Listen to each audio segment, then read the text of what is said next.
ญาติหนึ่งแล้วก็ถอนขนมันออกเนาะนี่ถ้าผู้ได้จำได้ทีนี่คือถิ่นเก่าที่เขาเคยนอนเขาไปไซกับดักมาแล้วก็ไป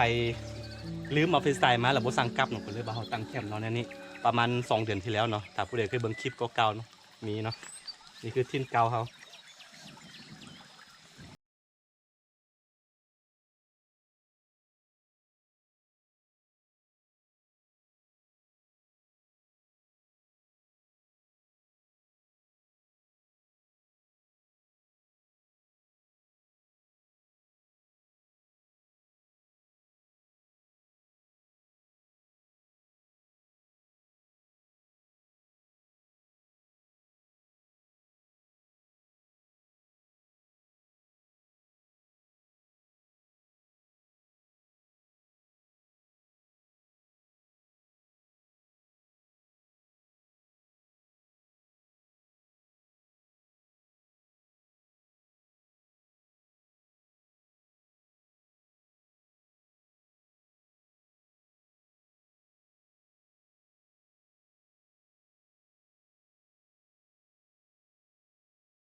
โอเคทุกคนตอนนี้มันก็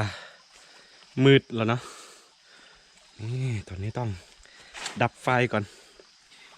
ป้องกันแต่ว่าช่วงนี้กะเป็นช่วงฝนอยู่เนาะเพราะเป็นหยังแต่ว่าต้องเผื่อความปลอดภัยมาก่อนต้องดับไฟทุกคน